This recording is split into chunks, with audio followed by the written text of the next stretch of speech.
Mike Evans got asked to break down the Dallas team, and it got interesting. Take a listen. They're a team that's simple. You know, they're a good team, but they're simple. They don't run anything really exotic or defensively and offensively. You know, they're just a really talented team, and you know, they're just going to play straight up and see if you can beat them. So we got to come with our best.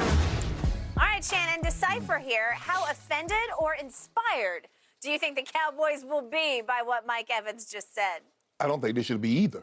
Skip, I don't think he said anything that wasn't true. When you look at Dan Quinn, he's a very simple, basic defensive guy. He likes to play cover one, rob or lurk, whatever you want to address it as. I hate these teams. Got 50,000 different coverages, and you get guys blowing them because they think they're playing one thing and somebody else think they're playing something different. If you look at them, Skip, they're going to come down, they're going to line up, they're going to get up, and then all of a sudden they're going to rotate. It's cover one, and then you get a Curse that's lurking or robbing the crossing route. He's looking to pick somebody off. They played that coverage a lot in Seattle, and Cam Chancellor was the lurk guy, was the robber guy. He was looking to lay to Hamilton. Opening night, the lurk was Donovan Wilson, and he lurked and he picked Brady off. Remember that? Exactly, Brady didn't see him. He didn't see him. Yeah. And so, Skip, that's what they do. But if you look at the ranks, they are fifth in points allowed, 20.1, tied for third with 54 sacks. Which side? Dallas, the defense. Okay. Yeah. Led in takeaways and led in quarterback pressure at 35%. So they're doing something right. It's because they're very simplistic in their approach. We believe our 11. We can line up like this, play a coverage where we don't get confused and nobody's like, man, I thought we was playing two. Yep. Man, I thought we was playing quarters. Nah, man, you know we was playing six. No, it's none of that. Cover one, rob alert, and let's go play football, Skip. But the problem with, and plus they get Leighton Vander Esch back with that neck injury. They get Hankinson back. Hankins with that peg. They went and got him to stop the run. Okay. Vander Esch is one of their better run stuffers. But Skip, over the last 5 games, they've allowed 10 more points per game. They've registered 2.5 sacks fewer in week 14 to 18 and in the first 2 weeks, first 12 weeks of the season. Okay. Because you mentioned they was averaging about 4 sacks a game. Now they're down to like 2 a game. Yep. That's not good. Okay. But Mike Evans did not say anything incendiary. I mean, it's like when Skip, we said, oh, the Broncos. Oh, all they want to do is run the ball. Damn right, that's what we did. Stop it. Okay, that's what they're going to do. They're going to play that coverage. It's up to Tom Brady to beat that coverage because they believe they can get to you with that 4-man pressure before you can find somebody that's open. Okay. First, let me say this about Mike Evans. I don't get to hear him talk enough because he is really good at speaking and being captivating. He knows what he's talking about, and that was upfront, forthright kind of talk. That wasn't duck and dodge. That wasn't Brady going cliches. What does Brady say? I work hard at saying nothing, right? Okay. Only say 10% of what I'm actually that's thinking. That's what it was. Well, there you go. Well, Mike Evans said exactly what he was thinking, and it was about as real a talk as you could get because he's just laying it right in the middle of the table. He's saying, hey, let's be honest here. This is what they do. They are simple.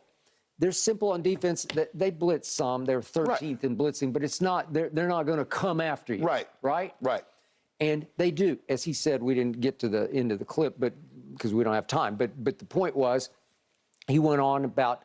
He said, I hope they play cover one all night because I love cover one. Yeah, okay, he does. So he's being honest about it. He's just saying, yeah. And then he was very forthright and upfront about. He said they have had issues at that other corner because they've lost 2 guys over there. Well, they lost Anthony Brown with Achilles and Jordan Lewis. And Jordan Lewis, but they also, I think he was also factoring in Kelvin Joseph, their second-round pick of now going back 2 years ago, just failed. I mean, they just took him out. Done, right? And so I think he was also counting him as he's just out. Right. Okay, so he's saying, isn't it 26 now? Well, that would be Deron Bland, who was the slot corner, who's pretty good in the slot. He's been like a godsend. But they're having to slowly but surely move him out to corner.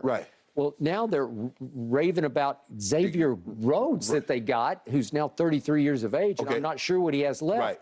But I looked up the other day. Minnesota Vikings was at the Colts. At one point? Yeah, but they've had like a parade of guys that they keep bringing in because Mackenzie Alexander, remember from Clemson? Yeah. He came in and was playing against Philadelphia a while. I said, I didn't know he was on the team. I didn't either. And then at Washington, I look up and it's been Trayvon Mullen, another Clemson kid. They just keep like getting them up off the couch. They're trying. They're trying to, and that Nashawn Wright, who they drafted in the third round, They gave him a run, and I guess they're not sold. Well, the point is, it's like scary, vulnerable. Yeah. So you know what Brady and Mike Evans are talking about as we speak in some meeting. We're going to go over there because you know are they going to let Mike Evans roam over there? Or you'll have Diggs travel with him. Okay. Because if you and look Mike Evans did make the point when he talked yesterday. He said 2 years ago in that opening Thursday night game, he said Diggs took me every time, but he said at Dallas he didn't take me that much. Okay, so is it going to be DeRon Bland on him, right? But the secondary, Skip, you look at what Zay Jones, the day he had, Christian Kirk, Devontae, AJ, McLaurin. So guys have had big days on that secondary. Skip, look, we love knowing going into a game, oh, that's all they're going to play. I don't care what the coverage is. If I can get a B, oh, man, they're a man team. All they're going to play, we play the Raiders, we play Kansas City. Oh, they play a man. Beat man coverage. Okay. And that's what he said. He's like, oh, y'all want to play that single high safety? That's just straight man. Okay, I love that. Yeah, that's what he said. That's exactly, you got him. I love that. Okay, that's what he said. He also looks across the ball at the offense, and he just said they're just simple. Yeah. Okay, why are they simple? Because they were the third most first down rushing attempts. And I'm going to go like third level stats on you, but I'm going to show you what my team does. My team is all about meat and potatoes on first down, and they're so predictable that I die watching them play because it's going to be Zeke. That puts you behind the sticks, though, a lot. Okay, well, yeah, check out the stats on this. Okay, so they were third in first down rushing attempts in the league. Okay. So that's pretty predictable. They're 24th in the league in yards per attempt on first down. Well, that won't work, right? Okay, so now let's just take our man Ezekiel Elliott. Right. Okay, so on yards per attempt on first down, he ranked 45th out of 46 players. Damn. That's 3.43. So that's what he averaged on first down rushing attempts.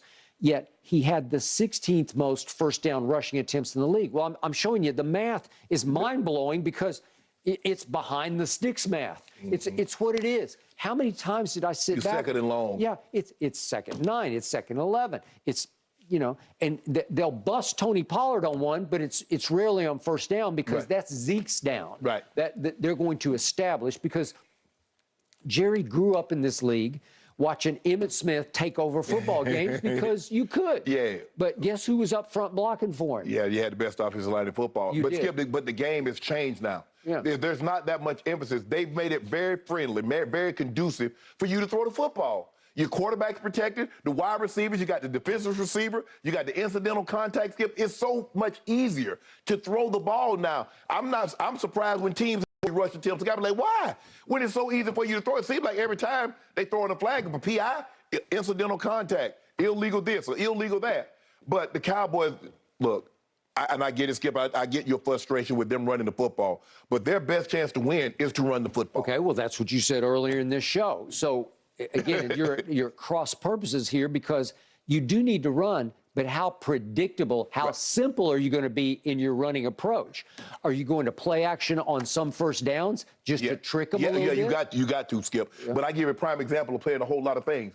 That cost you Tampa. Because they thought they were playing one thing and when they was playing something else, and Cooper Kupp runs right down the field, right down the middle of the field.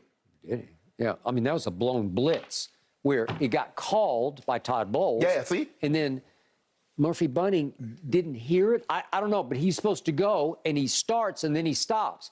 And he's a free rusher.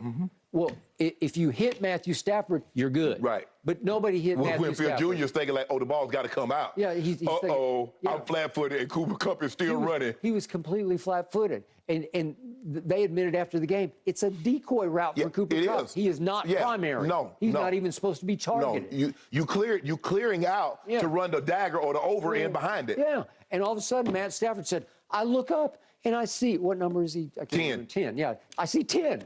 Running wide open down the field. I just threw it up in the air because he just threw him a jump ball, you know, just like a. Just don't overthrow him. Like a punt. Because he's so, like I said, Skip, he's just so, just do not pull a Jimmy G and overthrow this man. And again, I got sick to my stomach, about vomited. But again, as the ball came down into his hands, the game is over. Yeah. Because you know what's about to happen. If it walk off.